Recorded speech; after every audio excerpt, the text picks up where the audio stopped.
एक सुनसान रास्ता जहां बहुत कम गाड़ियां जा रही थी। उस रोड पर एक स्कूटी का एक्सीडेंट हुआ था, जहां एक 10 साल की लड़की अपनी मां का हाथ पकड़कर रो रही थी।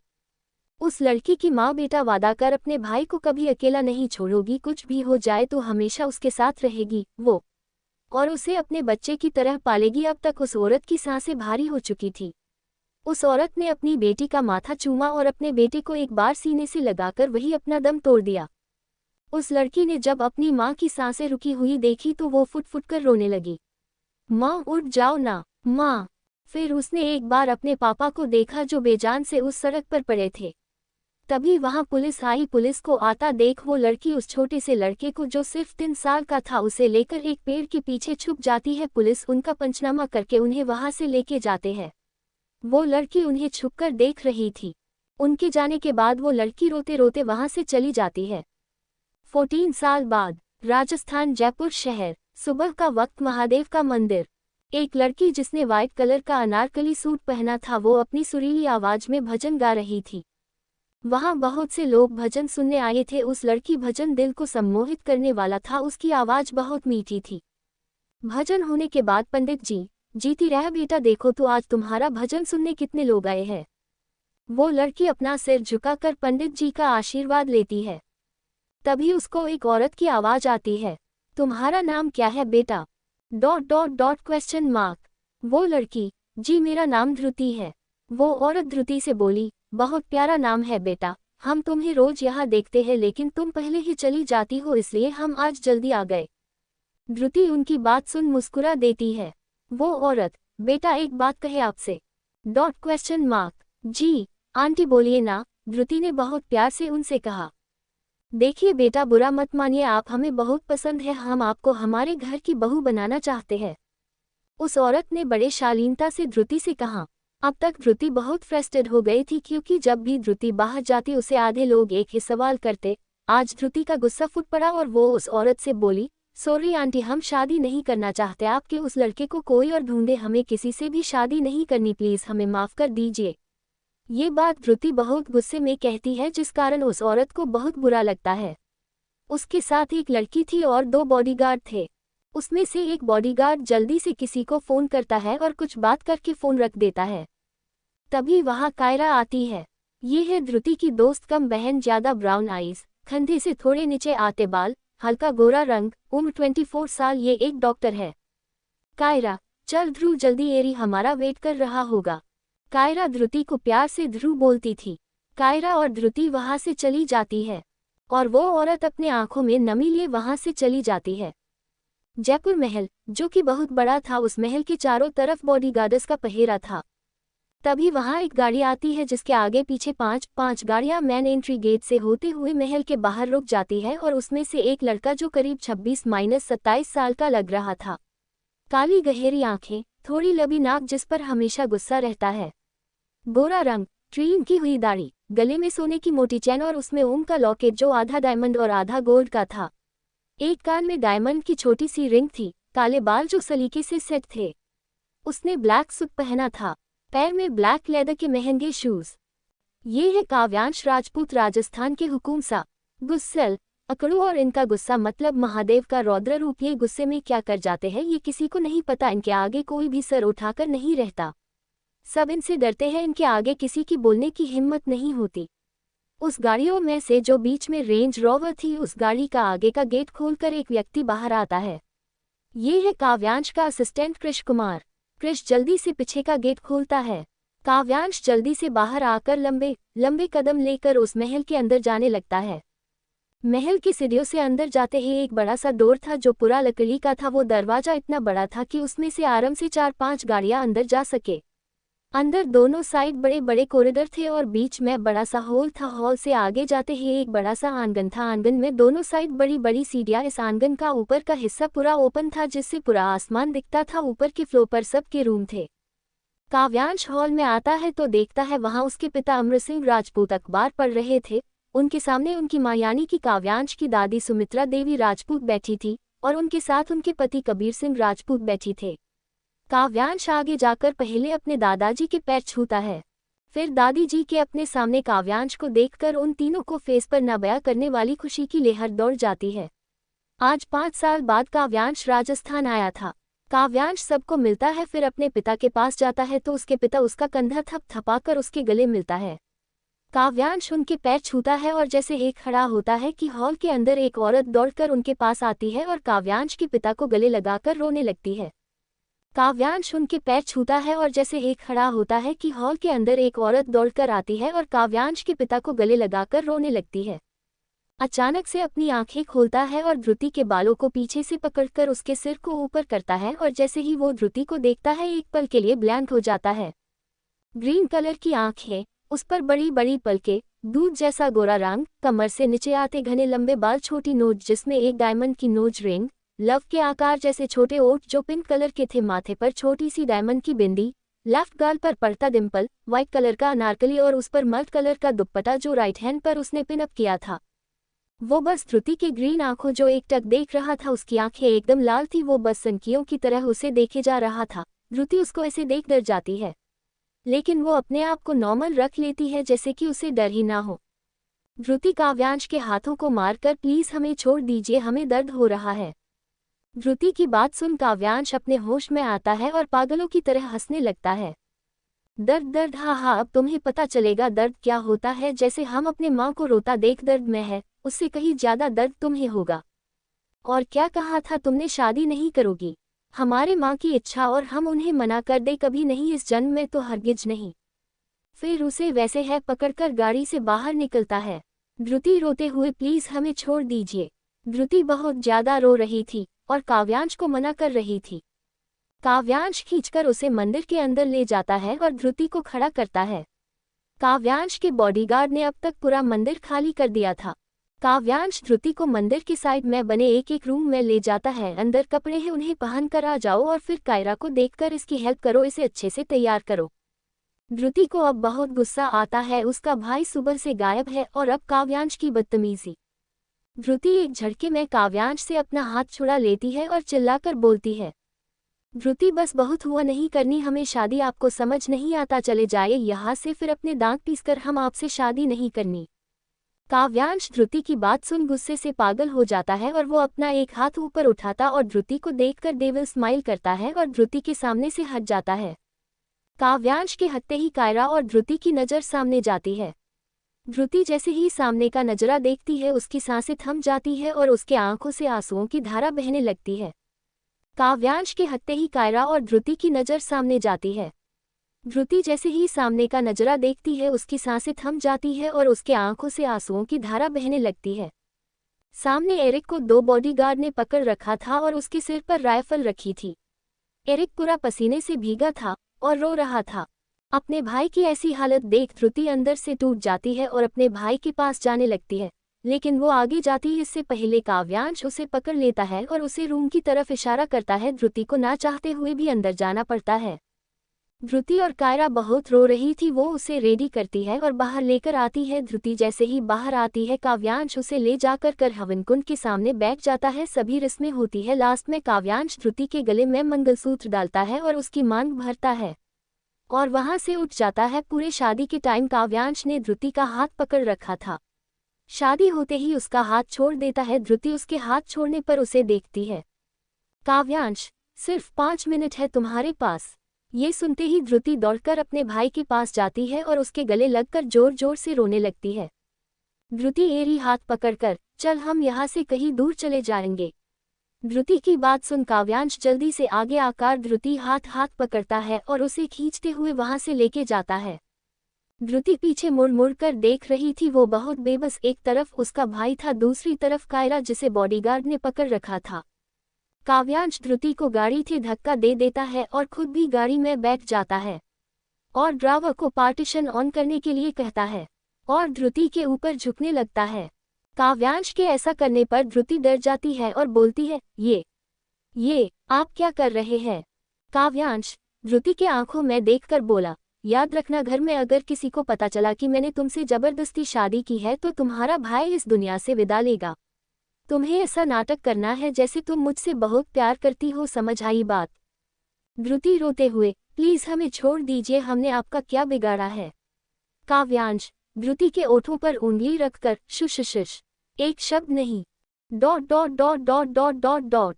महल। काव्यांश की गाड़ी आकार महल के सामने रुकी। धृति अभी भी रो रही थी। काव्यांश उसे देखा और बोला, अपना हुलिया ठीक करो, अगर किसी को शक हुआ तो याद रखना। धृति ने अपने आंसू पोंछे और काव्यांश के साथ घर के अंदर गई। हॉल में सभी मौजूद थे और काव्यांश माँ अपने पति सीने में मुंह छुपाकर सुबक रही थी। काव्यांश दरवाजे पे खड़ा होकर अपने माँ को देखता है और उनको अब तक रोता देख उसके हाथों की मुठ्ठियां बन जाती है। फिर एक नज़र धृति को देखता है जो अपनी नज़रें नीचे करके खड़ी थी। काव्यांश अपनी माँ को प्यार से आवाज लगता है, माँ। अपने बेटे की आवाज सुन मीनाक्षी सिर उठाकर उसको देखती है और काव्यांश के साथ धृति को देखकर वो खुश हो जाती है। फिर अपने पति को देखती है जो काव्यांश को देख रहे थे। मीनाक्षी दौड़कर उन दोनों के पास जाती है। काव्यांश अपनी माँ को एक साइड हक करके बोलता है, ये रही आपकी बहू। मीनाक्षी खुशी से चहकते हुए, क्या सच में? काव्यांश अपने माँ को खुश देखकर, जी माँ, वैसे आपको इतना रोने की क्या जरूरत थी? आप मुझे बता देते तो मैं कब का आपके बहू को लेकर आ जाता। लेकिन धृति ने तो शादी के लिए मना किया था, फिर कहीं तुमने कुछ किया तो नहीं ना? मीनाक्षी ने शक भरी नजरों से उसे देखते हुए पूछा। माँ, आप उस बात की चिंता मत कीजिए, वो धृति हमसे प्यार करती है ना, इसलिए उसने आपको मना किया। काव्यांश धृति को एक साइड हक करके बोला। वो अच्छा, कोई बात नहीं, रुको एक मिनट। फिर मीनाक्षी कावेरी को आवाज देकर बुलाती है और उसे आरती की थाल लाने के लिए बोलती है। मीनाक्षी उन दोनों की आरती उतारती है, फिर उन दोनों की रस्में करती है। लास्ट में मंदिर जाकर उन दोनों को आशीर्वाद लेने को बोलती है। जैसे जैसे मीनाक्षी बोल रही थी वैसे वैसे वो दोनों कर रहे थे। सब होने के बाद मीनाक्षी उन दोनों को कमरे में भेज देती है। रूम में आकर धृति अपनी जेवर और सिर पर लगी चुनरी उतार देती है, फिर अपने बाल खोल देती है। फिर अपने आप को मिरर में देखती है। काव्यांश उसे इग्नोर कर वॉशरूम में चला जाता है। थोड़ी देर बाद वो एक स्लीवलेस टी शर्ट और लोअर पहनकर बाहर आता है। उसके एक हाथ में टॉवल था जिससे वो अपने बाल पोंछ रहा था। वो सीधा आईने के सामने धृति के पीछे खड़ा हो जाता है और अपने बालों को सुखाने लगता है। धृति उसे देख वहां से जाने लगती है। उसे जाता देख काव्यांश उसके हाथ को पकड़कर अपने सामने करता है और उसका हाथ पीछे से धृति की कमर पर लगा देता है। काव्यांश के ऐसा करने पर धृति अपनी आंखें दर्द से बंद कर देती है और अपना हाथ छुड़ाने के लिए झड़पड़ाने लगती है। काव्यांश उसे फेस को एकटक देखे जा रहा था। धृति जब से यहाँ आई थी उसने एक शब्द भी नहीं कहा था। काव्यांश उसे अपने और नजदीक करके उसके बालों को पीछे से पकड़ता है और फिर एक डेविल स्माइल करके उसके गर्दन पर बेहताशा चूमने लगता है। धृति रोते हुए झड़पड़ाने लगती है। तभी उनके रूम डोर कोई नॉक करता है। नॉक की आवाज सुन काव्यांश रुक जाता है और धृति के बालों को ठीक करके उसके आंसू पोंछता है। फिर जाकर डोर ओपन करता है। धृति वहां से सीधा बाथरूम में जाकर डोर क्लोज करती है। फिर डोर से सटकर नीचे बैठकर रोने लगती है। काव्यांश डोर ओपन करता है तो मीनाक्षी उसे साइड करके अंदर आती है और उनके पीछे कावेरी आती जिसके हाथ में कुछ पैकेट थे। काव्यांश अपने माँ से पूछता है, माँ ये क्या है? ये मेरे बहू के लिए कुछ कपड़े हैं। वैसे है कहाँ वो? माँ वो बाथरूम में है। काव्यांश की माँ ठीक है, फिर उसे आराम करने दो, इतना बोलकर वो रूम से बाहर चली जाती है। काव्यांश उसके कपड़े बेड पर रखता है और जाकर बेड पर एक साइड लेट जाता है। जब बहुत देर तक धृति बाहर नहीं आती तो काव्यांश उठकर बाथरूम का डोर नॉक करता है, लेकिन उसे अंदर से कोई आवाज नहीं आती। काव्यांश थोड़ा टेंस हो जाता है और बेड के बाजू में ड्रॉवर था, उसमें बाथरूम के डोर की चाबी थी। उसे ले जाकर डोर ओपन करता है। डोर ओपन करते ही धृति पीछे की और काव्यांश के कदमों में गिर जाती है। काव्यांश उसे उठाकर खड़ा करता है। धृति गिरने की वजह से अभी भी सदमे में थी कि वो ऐसे बैठे बैठे कैसे गिर गई। काव्यांश उसे घूरकर देखता है और बोलता है, तुम क्या बाथरूम में सो रही थी जो इतनी आवाज से भी नींद नहीं खुली? धृति काव्यांश को अपने आप से दूर करती है और वैसे ही जाकर सोफे पर लेट जाती है। धृति के इस बर्ताव से काव्यांश को बहुत गुस्सा आता है। फिर बेड से कपड़े उठाकर उसके ऊपर फेंककर बोलता है, चेंज कर लो। धृति उसे कोई जवाब नहीं देती और वैसे ही लेटी रहती है। काव्यांश जाकर उसे सोफे से खड़ा करता है। काव्यांश धृति से, अगर मेरी बात काटने की कोशिश की तो याद रखना और कपड़े बदलो। धृति फिर भी उसे कोई रिप्लाई नहीं करती तो काव्यांश उसके दुपट्टे को खींचकर निकाल देता है। उसकी इस हरकत पर धृति को बहुत गुस्सा आता है और वो काव्यांश के ऊपर हाथ उठाती है, लेकिन वो उसे थप्पड़ मारती उससे पहले ही काव्यांश उसका हाथ पकड़ लेता है और वही हाथ उसके कमर पर लगा देता है। फिर अपने एक हाथ से धृति के ब्लाउज जो सिर्फ डोरी के सहारे था उसे खींच देता है। फ्रंट और बैक नेक बड़ा होने के कारण वो ब्लाउज खिसककर थोड़ा नीचे आ जाता है। धृति ये देखकर डर जाती है और अपने एक हाथ सीने पर रख ब्लाउज को पकड़ लेती है और काव्यांश से अपने आप को छुड़ाने लगती है, लेकिन काव्यांश उसे नहीं छोड़ता और फिर उसके लहंगे की डोरी खींच देता है, जिस कारण उसका लहंगा नीचे गिर जाता है। उसने अपने लहंगे के अंदर पंजामा पहना था जो कि चूड़ीदार था। धृति बस शौक के मारे वही जम जाती है और जोर जोर से रोने लगती है। काव्यांश धृति का जो हाथ उसके सीने पर था उसे निकाल देता है और उसकी चोली भी निकाल देता है। फिर धृति को थोड़ा दूर करके उसके संकीयों की तरह देखने लगता है। धृति बस आंखें बंद करके अपनी बेबसी पर रो रही थी। सच में बला की खूबसूरत थी धृति, जैसे कोई कामदेवी हो। उसकी वो पतली फिगर, नाभि पर एक डायमंड रिंग था जिससे उसके फिगर पर 4 चांद लगा रहे थे। उसे ऐसे देख किसी का भी ईमान डोल जाए, लेकिन काव्यांश उसके फेस पर कोई इमोशन नहीं था। तेरे इस जिस्म की चाहत ना है मुझे, तेरे इस जिस्म की चाहत ना है मुझे। हवस तो हम ऐसे भी पूरी कर सकते हैं, इसके लिए तुम्हारे इजाजत की जरूरत नहीं मुझे। उसकी बात सुन धृति अंदर तक हिल जाती है और अपनी आंखें खोल उसे देखने लगती है। काव्यांश का चेहरा देख धृति के चेहरे के भाव ही बदल जाते हैं। ये इंसान हवसी की बात कर रहा है, लेकिन उसके आंखों में ना वो हवस थी, ना उसे पाने का जुनून, ना मोहब्बत, ना नफरत। धृति उसे बहुत असमंजस भाव से देखती है। काव्यांश धृति के आंखों में देख रहा था। धृति को ऐसे अपने आप को देखता पाकर काव्यांश उसे जोर धक्का दे देता है, जिस कारण धृति सोफे पर बैठ जाती है। काव्यांश वही पैकेट धृति के ऊपर फेंक देता है और वहां से बालकनी जाते हुए बोला, बहुत लोगों ने ये आंखें देखी है लेकिन आज तक कोई समझ नहीं पाया। फिर संकियों की तरह हंसते हुए सीटी बजाते बजाते वहां से बालकनी में जाता है। धृति जोर से अपना सिर हिला देती है, अब सच में उसे डर लग रहा था। फिर वो अपने हाथ में कपड़े का पैकेट देख धृति जल्दी उसे लेकर बाथरूम में जाती है। धृति के जाते ही काव्यांश जोर से बोलता है, इतना एटीट्यूड मत दिखा जाने मन, क्योंकि तेरी जवानी से ज्यादा हमारे तेवर गरम है। इतना बोल वो फिर से संकियों की तरह जोर जोर से हंसने लगता है। धृति जो अंदर जाकर दरवाजा बंद करने वाली होती है, काव्यांश की बात सुन डर जाती है और वो रोने लगती है। क्या भगवान, हमारी गलती इतनी बड़ी थी कि हमें ये सब सहना पड़ रहा है। पता नहीं वहाँ एरी कैसा होगा। नहीं ध्रुव, तू ऐसे रो नहीं सकती, तुम कमजोर नहीं पड़ सकती। हमें यहाँ से भागना होगा अपने भाई के लिए। हम माँ से किया वादा नहीं तोड़ सकते, कुछ सोचना पड़ेगा। धृति जल्दी से वो पैकेट खोलती जिसमें लाइट येलो कलर की फ्लावर प्रिंट साड़ी थी। वो जल्दी से उसे पहन लेती है और बाथरूम से बाहर आकर सोफे पर लेट जाती है। काव्यांश जब अंदर आता है, उसे फिर से सोफे पे लेटा देखता है तो उसके सब्र का बांध टूट जाता है और वो उठकर धृति के पास जाता है और उसे बाहों में उठा लेता है। धृति उसे कुछ नहीं बोलती और वैसे ही चुप रहती है। काव्यांश उसे बेड पर पटक देता है और उसके ऊपर आकर उसके दोनों हाथों वो उसके सिर के ऊपर प्रेस कर देता है और अपने पैर से धृति के दोनों पैर पकड़ लेता है। फिर उसके गर्दन पर पागलों की तरह चूमने लगता है। धृति इस समय हिल भी नहीं पा रही थी, वो अपनी गर्दन एक साइड करके रो रही थी। काव्यांश उसके सिर्फ गर्दन पर चूम रहा था और फिर वहां जोर से काट लेता है और उसके ऊपर से हटकर उसकी कमर को जोर से पकड़ लेता है और वैसे ही पेट के बल सो जाता है। धृति वैसे ही रोते रोते सो जाती है।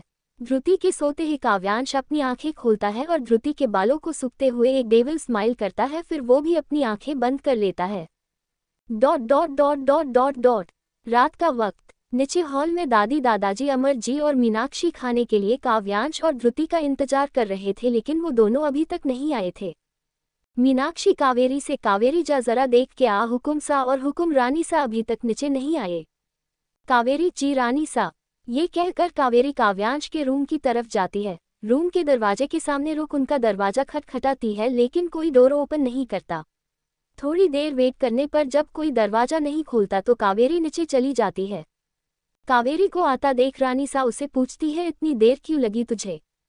कावेरी उनके पूछने पर उन्हें बताती है कि कोई भी दरवाजा नहीं खोल रहा। उसी वक्त वहां कृष आता है, उसके हाथ में एक फाइल थी। कृष को आता देख अमरजी कृष कहते हैं, काव्य को क्या हुआ है, बहुत देर तक सो रहा है। उनकी बात सुन कृष बोला, जी राजा सा, वो 2 दिन तक हुकुम सा सोए नहीं है, शायद इस कारण वो गहरी नींद में हो।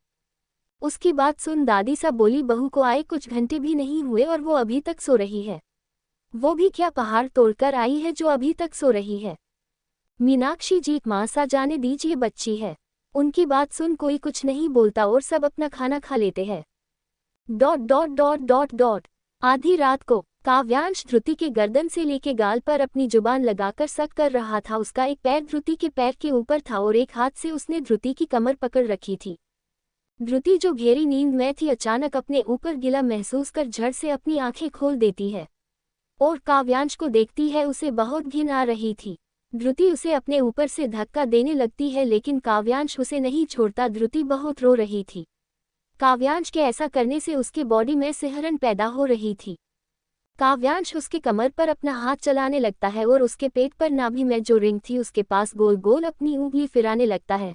फिर उस जगह प्रेस करता है जिससे ना चाहते हुए भी ध्रुति के मुंह से सिसकी निकल जाती है और वो कमर से थोड़ा ऊपर उठ जाती है। उसके इस रिएक्शन पर काव्यांश के फेस पर सनक भरी डेविल स्माइल आती है। ध्रुति रोते रोते काव्यांश से बोलती है, छोड़ दीजिए हुकुम सा, हमें आपसे कोई मतलब नहीं, हमें जाने दीजिए। हमने आपका क्या बिगाड़ा है? प्लीज़ हम अपने की गई गलती की माफ़ी चाहते हैं। प्लीज़ हमें जाने दीजिए, हमें जाने दीजिए।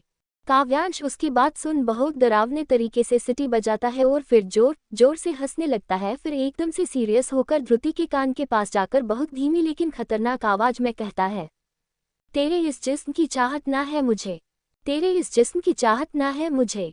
हवस तो हम ऐसे भी पूरी कर सकते हैं, इसके लिए तुम्हारे इजाजत की जरूरत नहीं मुझे। ध्रुति फिर से उसको ऐसा करता देख कांपने लगती। काव्यांश फिर उसके माथे पर किस करता है और बोलता है, सो जाओ। ध्रुति उसके डर से अपनी आंखें बंद कर लेती है।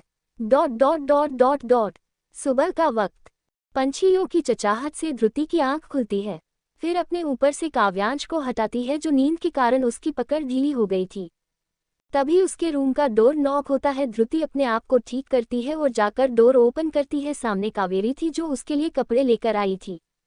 कावेरी अपने दोनों हाथ जोड़कर सिर थोड़ा झुकाकर बोलती है, शुभ प्रभात हुकुम रानी सा, ये रानी सा ने आपके लिए कपड़े भेजे हैं और आपको आरती के लिए जल्दी नीचे बुलाया है। ध्रुति उसकी बात सुन हाँ में सिर हिलाती है तो कावेरी वहां से चली जाती है। ध्रुति उसके जाते ही डोर बंद कर देती है और सीधा बाथरूम में जाती। थोड़ी देर बाद वो बाहर आती है और रेडी होकर नीचे जाती है।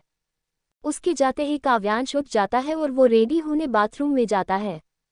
ध्रुति नीचे आती है तो देखती मीनाक्षी मंदिर के पास है। ध्रुति चलकर उनके पास जाती है और उनके पैर छूती है। फिर उनके साथ बैठकर मंदिर सजाने लगती। सब हो जाने के बाद वो दिया जलाती है। तब तक सब नीचे आ जाते हैं।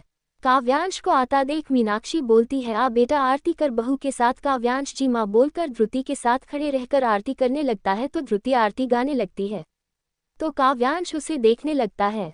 ओम जय शिव ओंकारा, एकानन चतुरानन पंचानन राजे, हंसानन गरुड़ासन वृश्वाहन साजे। ओम जय शिव ओंकारा। 2 भुज 4 चतुर्भुज 10 भुज अति सोहे ओ बाबा, त्रिगुण रूप निरखता त्रिभुवन जन मोहे। ओम जय शिव ओंकारा। अक्षमाला बनमाला रुणमाला धारी, चंदन मृगमद सोहे भाले शशिधारी। ओम जय शिव ओंकारा। आरती होते ही सब लोग ध्रुति की तारीफ करते हैं। काव्यांश बस ध्रुति को ही देखे जा रहा था जो बात सबने नोटिस की थी। आरती हो जाने के ध्रुति सबके पैर छूती है। फिर सब ब्रेकफास्ट करने बैठ जाते हैं। ध्रुति ने एक बार भी काव्यांश को नहीं देखा था। ध्रुति बस कैसे भी करके वहां से जाना चाहती थी, इसलिए वो बड़ी हिम्मत करके मीनाक्षी से कहती है, आंटी। उसके आंटी कहते हैं सब ध्रुति को देखने लगते हैं। मीनाक्षी जी बेटा मैं आपकी अब माँ, तो अब आप हमें माँ कहिए। उनके इस बात पर ध्रुति की आंखों में आंसू आ जाते हैं लेकिन वो जल्दी से उन्हें लेटी लेती है और बोलती, जी वो क्या हम हॉस्पिटल जा सकते हैं। मीनाक्षी को ध्रुति के बारे में सब पता था इसलिए वो उसे जाने की परमिशन दे देती है। मीनाक्षी की बात सुन ध्रुति बहुत खुश हो जाती है।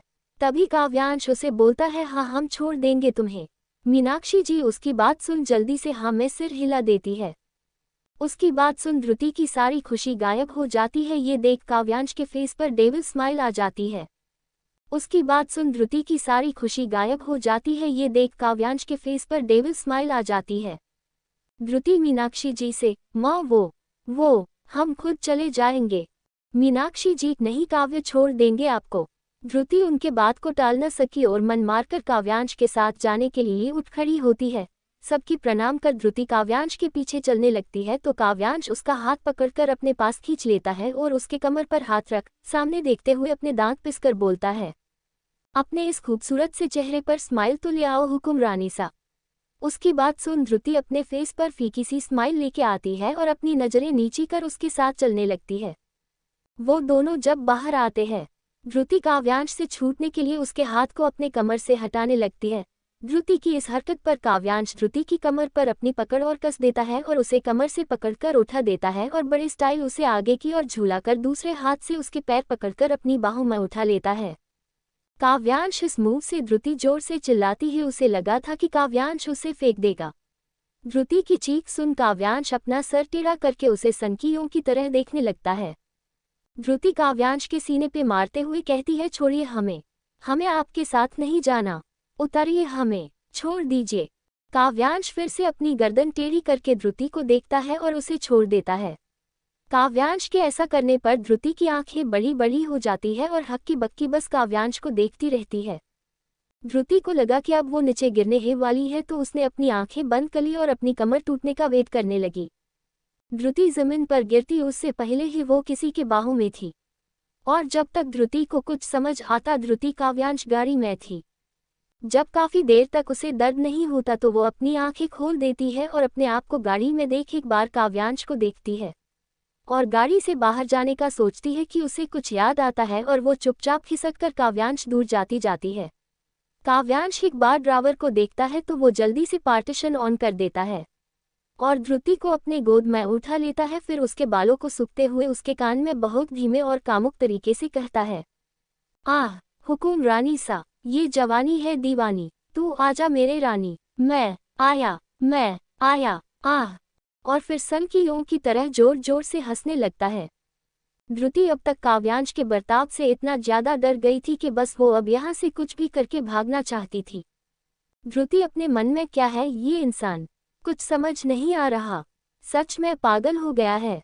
तभी ध्रुति को काव्यांश की आवाज आती है, काव्यांश, और कभी समझ भी नहीं पाओगी मुझे, मैं वो पागल इंसान हूँ जो अच्छे को पागल बना देता है।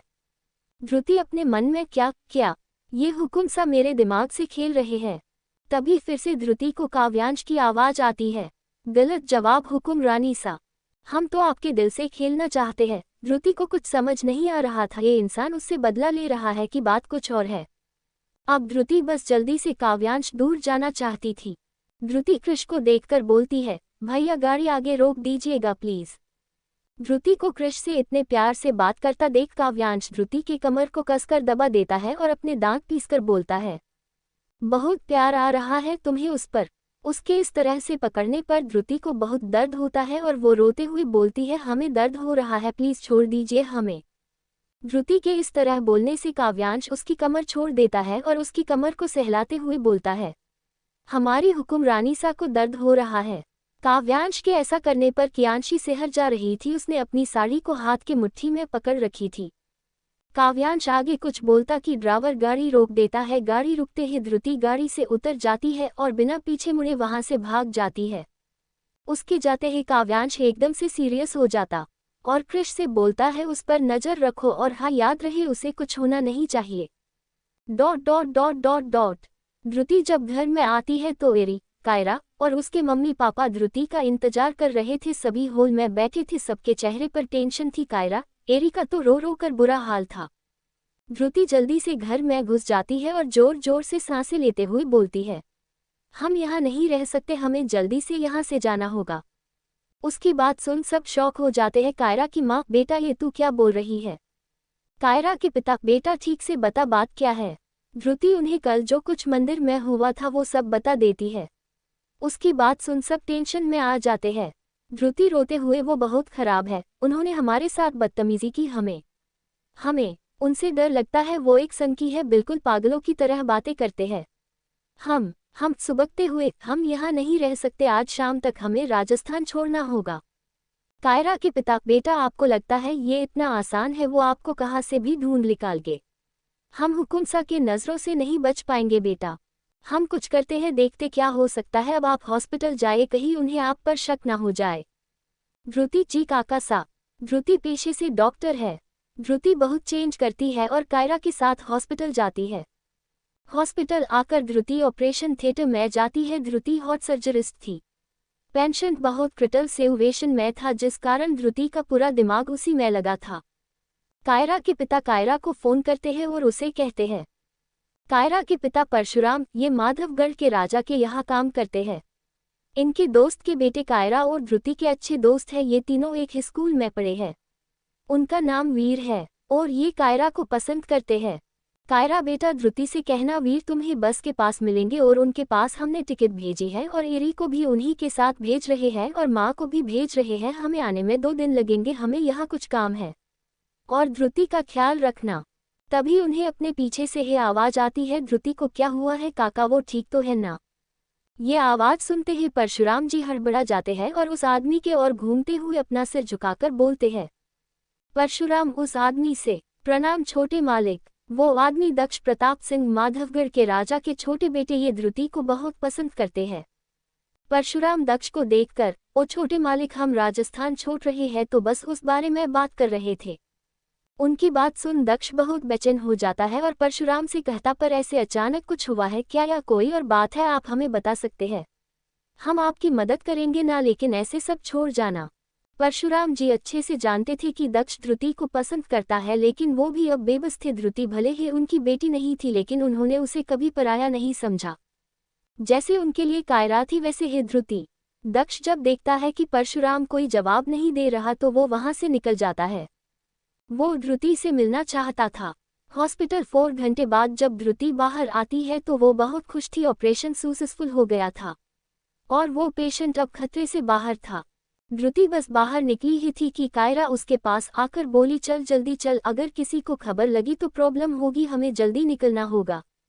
धृति भी एक बार हॉस्पिटल को देखकर आंखों में आंसू लिए वहां से जाते हुए बोली, हम आपको कभी माफ नहीं करेंगे हुकुम सा, आज आपके वजह से मेरे सपने टूटे हैं। जिस शहर ने हमें आसरा दिया, आज सिर्फ आपकी वजह से हमें सब छोड़ के जाना पड़ रहा है। आप सच में बहुत बुरे हैं। धृति अपने मन में ये सब बोलते हुए जा रही थी। कायरा और धृति वहां से बस के पास जाते हैं। वहां पहले से ही कायरा की माँ, एरी और वीर थे। वो चारों बस में चढ़ जाते हैं और जाकर बैठ जाते हैं। उसी वक्त वहां बहुत सारी गाड़ियां आकर रुकती है और जल्दी से की को घेर लेती है। आधे आदमी बस खाली कर देते हैं। बस सिर्फ धृति थी, एरी, वीर और कायरा की मां को काव्यांश के बॉडीगार्ड ने घेर लिया था। उसी टाइम दक्ष की कार भी आकर वहां रुकी, लेकिन काव्यांश के बॉडीगार्ड ने किसी को भी बस के पास जाने नहीं दिया। धृति डरी सहमी बस की सीट पर चिपकर बैठी थी। उसके आंखों में आंसू थे। कृष्ण ने जाकर धृति से बहुत रेस्पेक्ट के साथ अपना सिर झुकाकर कहा, कृष्ण, हुकुम रानी सा, आप बस से उतर जाइए और हुकुम सा, आपका गाड़ी में इंतजार कर रहे हैं। धृति उसको देख अपनी मासूमियत से भरे चेहरे को ऊपर करके बोलती है, प्लीज हमें जाने दीजिए, हम यहाँ नहीं रहना चाहते। उसकी बात सुन कृष्ण बोलता है, माफ करिएगा हुकुम रानी सा, कोई फायदा नहीं होगा। आप अगर दुनिया के किसी भी कोने में छुप जाए हुकुम सा, आपको खोज निकालेंगे। इससे अच्छा आप खुद ही उनके पास चले जाइए। अगर वो यहाँ आए तो आप भी जानती है हुकुम सा, गुस्से में कही आपके भाई को। काव्यांश गाड़ी में बैठकर गुस्से से उबल रहा था। बहुत टाइम बाद जब धृति नहीं आती तो काव्यांश गुस्से से कार के बाहर आता है। उसे बाहर आता देख सब अपनी नजरें नीचे कर लेते हैं। काव्यांश सभी को इग्नोर कर बस में चढ़ जाता है। उसके बस में आते ही कृष्ण नीचे उतर जाता है और अपनी गर्दन नीचे कर लेता है। काव्यांश सीटी बजाते हुए बड़े स्टाइल से अपने पेंट की जेब में हाथ डालकर चलते हुए धृति के पास जाता है। उसके चेहरे पर गुस्सा साफ साफ बता रहा था कि वो इस वक्त कितने गुस्से में है। काव्यांश आकर धृति के पास एकदम उसे चिपकर बैठ जाता है, इतना कि कियांशी बस की खिड़की पर जैसे आधी धंस गई हो। काव्यांश वैसे ही बैठकर कियांशी के गर्दन को सूखते हुए बहुत धीमे आवाज में बोलता है, हुकुम रानी सा। उसके ऐसे कहने पर धृति डर से कांप जाती है। काव्यांश धृति की कमर पर हाथ रख उसे हल्के हल्के प्रेस करते हुए सनकियों की तरह बोलता है, ये जवानी। उसके गर्दन पर अपने नाक से सहलाते हुए है, दीवानी। अपने हाथ को उसके पेट पर रखकर आगे बोलता है, तू आजा मेरी रानी, मैं आया। फिर उसके पेट को जोर से पकड़कर गर्दन पर बेट करता है। काव्यांश के ऐसा करने से धृति बस दर्द से रो रही थी। उसके मुंह से एक शब्द नहीं निकल रहे थे। वो बस अपन आंखें बंद कर अपने हाथों की मुट्ठी बनाए हुए रोए जा रही थी। क्यों आप हमें मजबूर कर रही है हुकुम रानी सा, हम शांत हैं, हमें उकसाओ मत। धृति अपनी आंखें खोल हिम्मत करके बोली, आप बुजदिल इंसान, शैतान कहीं कि आप एक साइको है, आपको इलाज की जरूरत है, क्यों हमारे पीछे पड़े हैं, पागलों जैसे हरकतें कर रहे हैं। आपको क्या लगता है हम आपसे डरते हैं? नहीं, सुना आपने, हम आपसे नहीं डरते। उसकी बात सुन काव्यांश जोर जोर से हंसने लगता है और फिर एविल स्माइल करता है और फिर एकदम से धृति के बालों को पीछे से पकड़ लेता है और खींचते हुए बाहर लाता है और अपने गाड़ी में कभी धक्का दे देता है और खुद भी बैठ जाता है और ड्राइवर को एक नज़र देखता और बोलता है होटल। धृति उसे बहुत गुस्से में देख रही थी। काव्यांश उसे देखता है और डेविल स्माइल देकर उसके ड्रेस के अंदर हाथ डालकर उसकी कमर को पकड़ लेता है। उसके ऐसा करने पर धृति झड़पटने लगती है, लेकिन काव्यांश उसे नहीं छोड़ता। काव्यांश की गाड़ी वहां से निकलते ही सारे बॉडीगार्ड वहां से चले जाते हैं। उनके जाते ही कायरा की मां जमीन पर बैठ जाती है और रोने लगती है। एरी कायरा को पकड़कर रोने लगता है, तभी वहां दक्ष आता है। उनके जाते ही कायरा की मां जमीन पर बैठ जाती है और रोने लगती है। एरी कायरा को पकड़कर रोने लगता है, तभी वहां दक्ष आता है। दक्ष सबको देख क्या हुआ और धृति कहाँ है? कोई कुछ नहीं बोला, बस सब रोए जा रहे थे। दक्ष को लगा शायद धृति यहाँ से चली गई, उसे आने में देर हो गई। ... दूसरी तरफ धृति बस रोए जा रही थी। काव्यांश उसके रोने से बहुत इरिटेट हो गया था।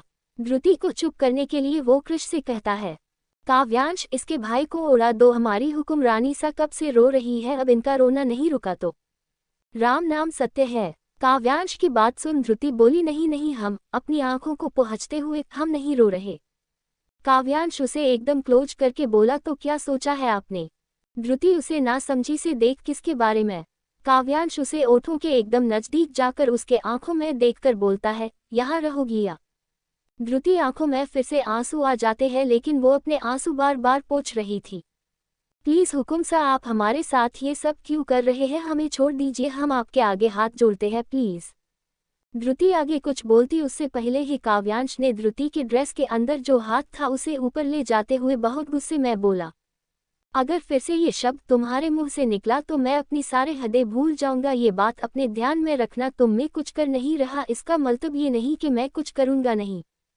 थोड़ी देर बाद वो लोग होटल पहुंच जाते हैं।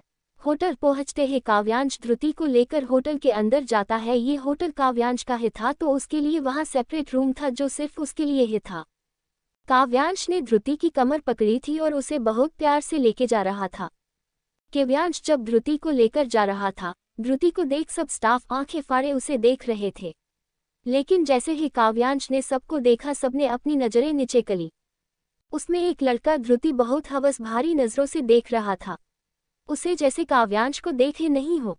काव्यांश ने चलते अपने जेब से गन निकाली और उस लड़के के दोनों आंखों में मार दी। तेज शूट के आवाज से उस लड़के की चीख उस होटल के चारों ओर गूंज उठी। धृति ने जब ये नजारा देखा तो उसकी भी चीख निकाल गई। धृति उसे देख बोली, तुमने उसकी आंखें फोड़ दी। काव्यांश ने जल्दी से धृति को अपने सीने से लगा दिया। काव्यांश ने उस मूव से सब अपनी जगह जम गए और लड़का दर्द से बेहोश हो गया। धृति को अब काव्यांश बहुत ज्यादा डर लग रहा था। काव्यांश ने सबको एक वार्निंग लूक दिया और धृति को लेके लिफ्ट में चला गया। उसके जाते ही सब उस लड़के को घेर के खड़े हो गए। रूम में जाते ही काव्यांश ने उसे बेड पर धक्का दे दिया और उसके ऊपर आते हुए बोला, बहुत भागने की हिम्मत आ रही है तुम्हें, नहीं अब भाग के दिखाओ मुझे। ये कहकर काव्यांश अपने शर्ट के बटन खोलने लगा। ये देख धृति पीछे की उस खिसकने लगी। वो रोना तो बहुत चाहती थी, लेकिन चाहकर भी वो रो नहीं रही थी। काव्यांश ने शर्ट निकालकर धृति के मुंह पर मार दिया और अपनी पेंट निकाली। अब काव्यांश सिर्फ बॉक्स में था। धृति ने उसके शर्ट खोलते ही अपनी आंखें बंद करी। काव्यांश ने धृति के गले से उसका दुपट्टा निकाल दिया और उसे धृति के दोनों हाथ बेड पर बांध दिए और उसके ड्रेस को एक झटके में फाड़ दिया। काव्यांश में मुंह से धृति कसमसाने लगी और बोली, प्लीज हमें छोड़ दीजिए, प्लीज ऐसा मत करो। काव्यांश ने धृति की एक ना सुनी और उसे ड्रेस को उसके शरीर से अलग कर दिया। धृति इस वक्त पजामा और ब्रा में थी, जिसमें धृति की क्लीवेज साफ दिखाई दे रही थी। काव्यांश हम उसे देखने लगा, लेकिन उसके आंखों ना हवस थी ना प्यार। काव्यांश धृति के पेट से लेके गर्दन तक उसे पागलों की तरह सूंघने लगा।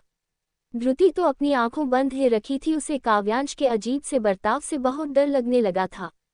आज तक उसने किसी भी गैर मर्द को अपने आप को छूने नहीं दिया था, लेकिन काव्यांश ने उसे ऐसे मजबूर किया था कि बस वो अब मर जाना चाहती थी। काव्यांश धृति के जिस्म को बस सूंघे जा रहा था। तेरे इस जिस्म की चाहत ना है मुझे, तेरे इस जिस्म की चाहत ना है मुझे। हवस तो हम ऐसे भी पूरी कर सकते हैं, इसके लिए तुम्हारे इजाजत की जरूरत नहीं मुझे। फिर पागलों की तरह हंसने लगा और धृति को देख बोला अपनी आंखें खोलो। धृति ने उसकी बात सुन अपनी आंखें और जोर से मीच ली। काव्यांश ने उसे देखते हुए बोला डॉट डॉट डॉट डॉट, उसके भाई के साथ साथ उसकी उस दोस्त को भी।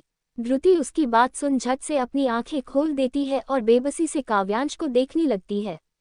काव्यांश धृति के पेट पर अपनी जुबान फिराने लगता है और धृति को देख उसके नाभि में अपनी जुबान डाल देता है, जिससे धृति की कमर थोड़ी ऊपर उठ जाती है। धृति को बहुत रोना आ रहा था। काव्यांश धृति के शरीर पर बस चूमे जा रहा था और उसके बदन पर काट रहा था। काव्यांश धृति के साथ ऐसा बिहेव कर रहा था कि धृति के ना चाहते हुए भी रोंगटे खड़े हो रहे थे।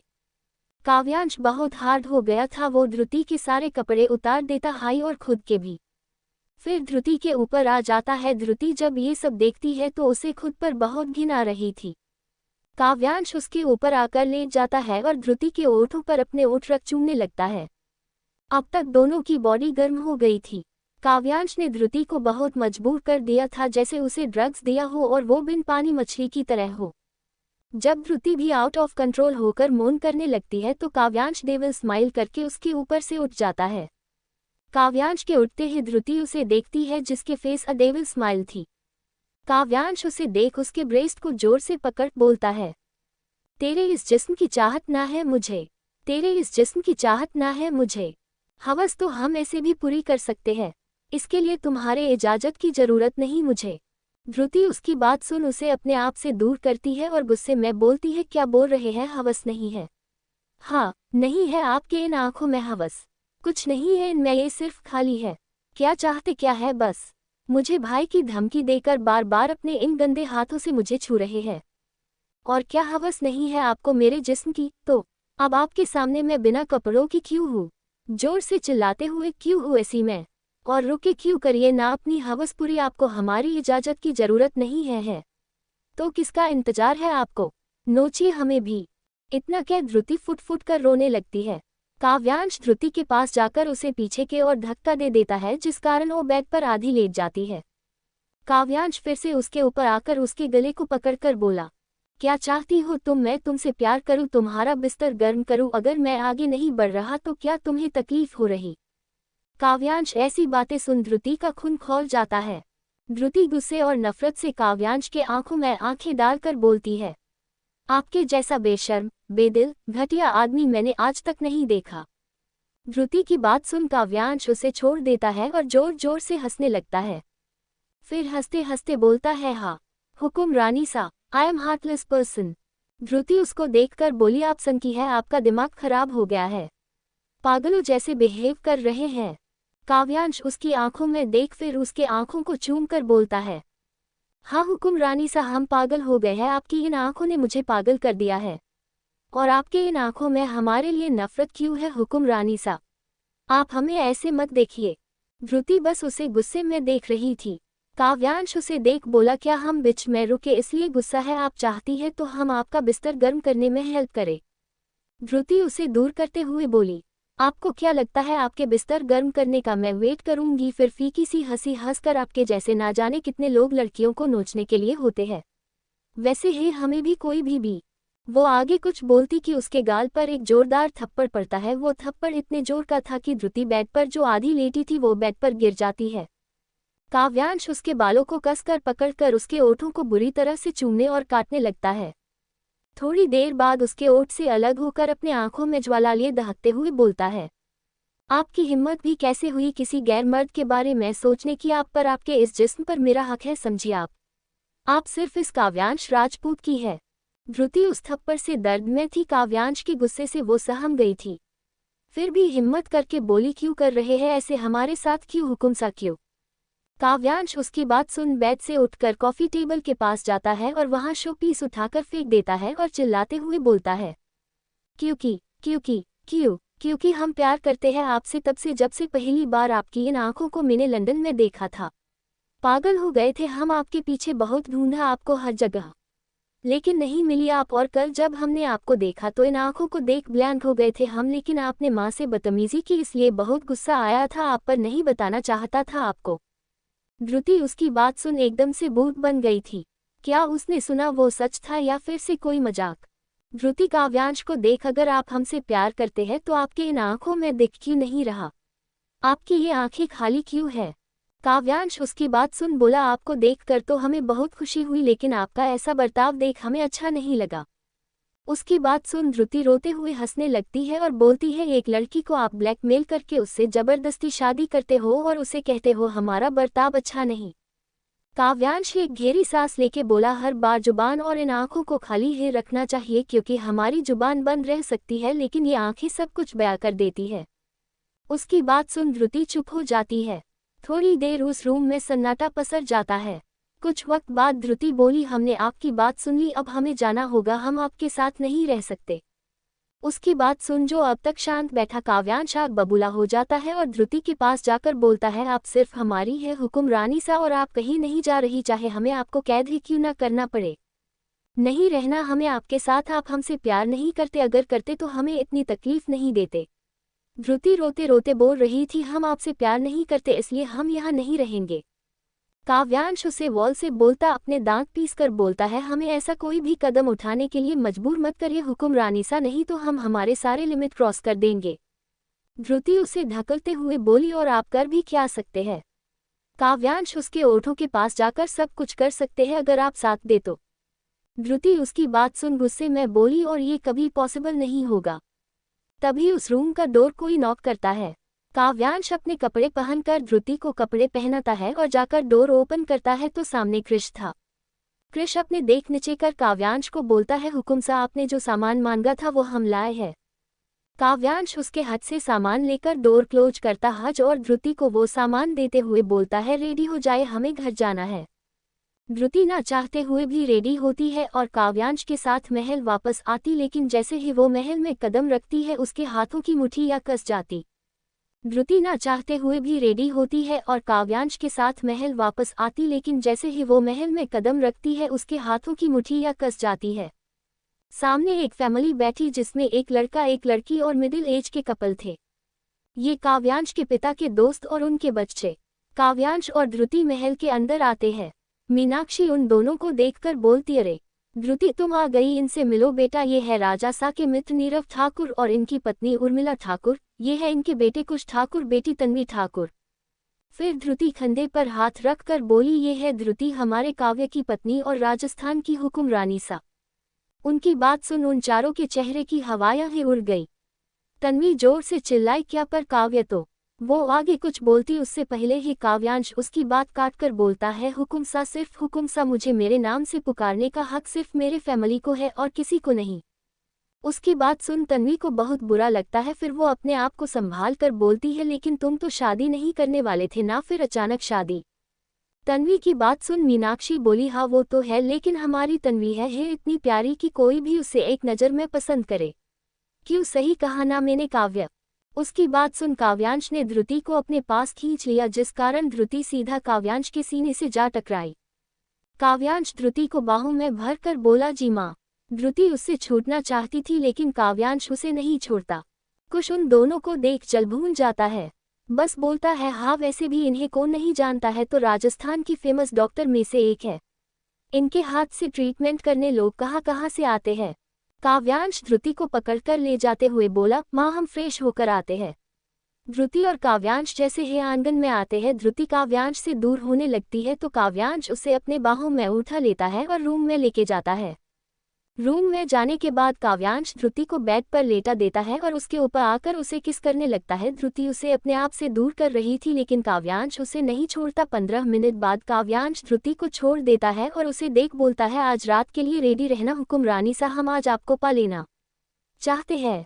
काव्यांश की बात सुन धृति रोते हुए बोलती है, कभी नहीं, ये मैं कभी नहीं होने दूंगी। काव्यांश उसके बात का कोई जवाब नहीं देता और गुनगुनाते हुए क्लोजेट रूम की तरफ चला जाता है। यूं ना पर्दा कर, अब तो आजा मेरे सामने, तेरा हूं मैं, मेरी हर सांसें तेरा नाम ले।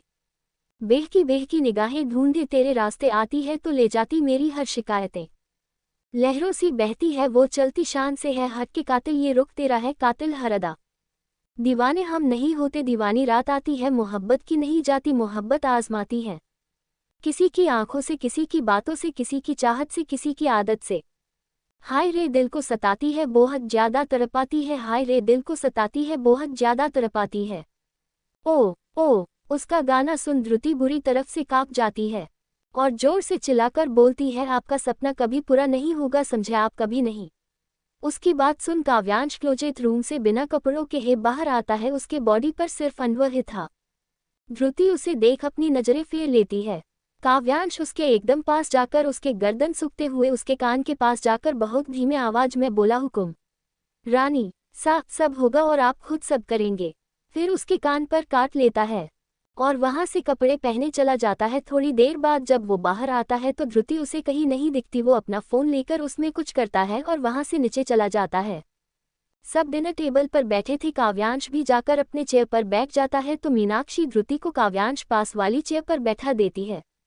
धृति को ना चाहते हुए भी काव्यांश के पास बैठना पड़ जाता है। काव्यांश और डरूठी के सामने वाली चेयर पर तन्वी और कुश बैठा था। कुश लगदार धृति को देख रहा था लेकिन उस पर ज्यादा किसी का ध्यान नहीं था। धृति बहुत असहज महसूस कर रही थी जिस कारण वो बहुत थोड़ा और धीमे धीमे खा रही थी। काव्यांश जब देखा तो उसने धृति से पूछा, क्या हुआ हुकुम रानी सा, आप खा क्यों नहीं रही है? धृति ने उसे पूरी तरह से इग्नोर किया और थोड़े रुड टोन में बोली, आपसे मतलब। धृति की बात सुन काव्यांश को बहुत गुस्सा आता है और वो अपने गुस्से में धृति के मुंह में निवाला डाल देता है और अपने दांत पीसकर बोलता है, मैं प्यार से बात कर रहा हूं तो तुम मुझे एटीट्यूड दिखा रही हो। काव्यांश के ऐसे अचानक मुंह में निवाला डालने से धृति को खांसी आ जाती है और वो जोर जोर से खांसने लगती है।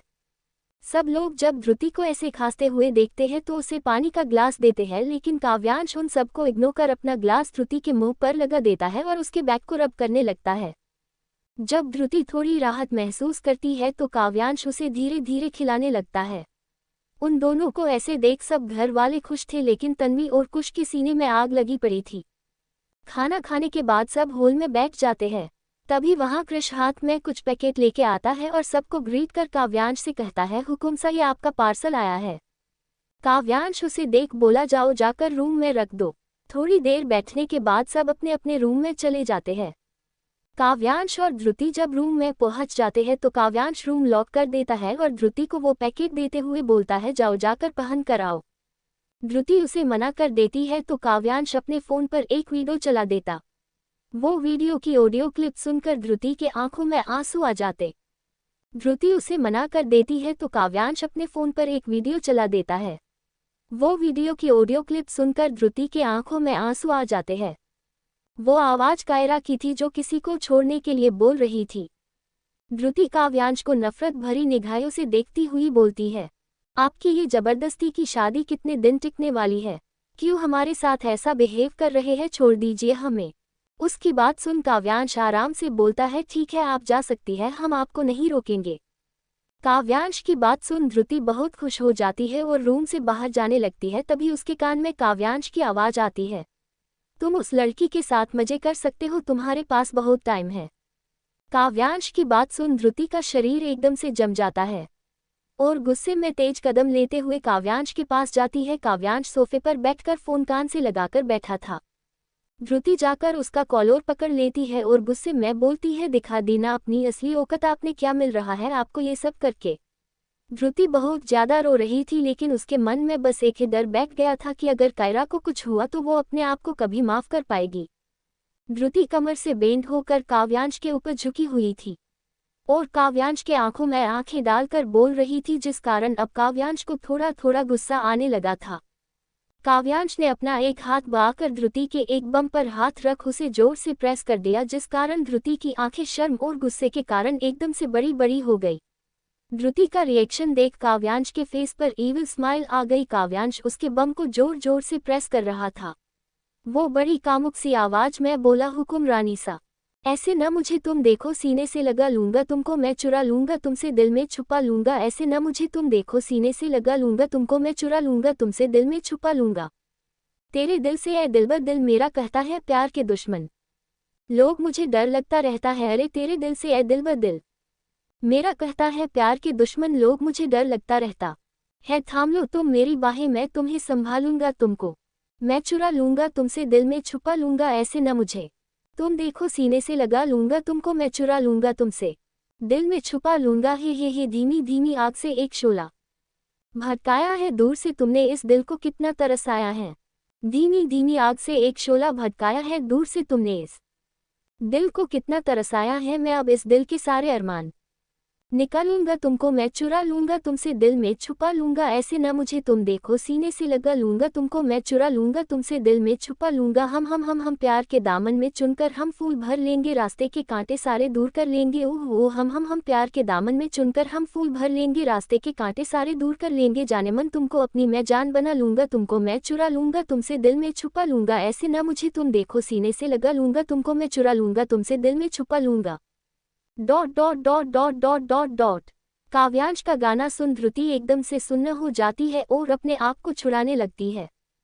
काव्यांश उसे छोड़ देता है और बोलता है जाकर चेंज करो और इस चांद जैसे मुखड़े पर स्माइल चाहिए मुझे और तुम नहीं करना चाहती तो अपनी दोस्त को भूल जाओ। धृति उसे बहुत नफरत से देखकर बोली आज आप जो करने जा रहे हैं हम आपको कभी माफ नहीं करेंगे।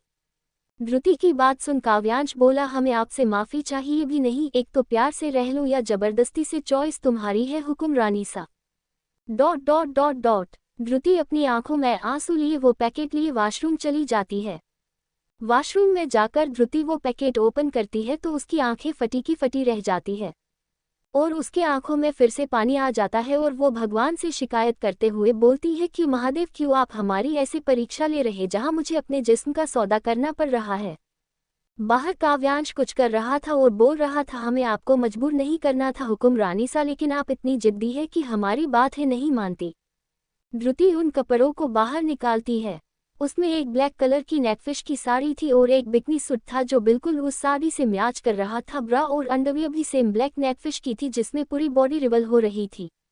वो सिर्फ डोरी के सहारे थे। उन कपड़ों को देख धृति के मन में काव्यांश के लिए बहुत घृणा आती है और धृति अपने मन में काव्यांश के लिए गालियां निकलने लगती है निहायती घटिया आदमी। अब हम ये सब पहन कर जाए। धृति बेबस होकर वो सब पहन लेती है और अपने बालों को खुला छोड़ देती है। हाथों में ब्लैक कलर की चूड़ी, मेकअप के नाम पर सिर्फ काजल, छोटी सी बिंदी, मांग में सिंदूर, ओठों पे लाइट रेड लिपस्टिक, कानों में व्हाइट स्टोन के झुमके। धृति एकदम कयामत लग रही थी। ऊपर उसका वो बैकलेस ब्लाउज जो आगे और पीछे से बहुत डीप था। धृति जब रेडी होकर बाहर आ गई तो अपने सामने का दृश्य देख उसकी तो हवाया उड़ गई।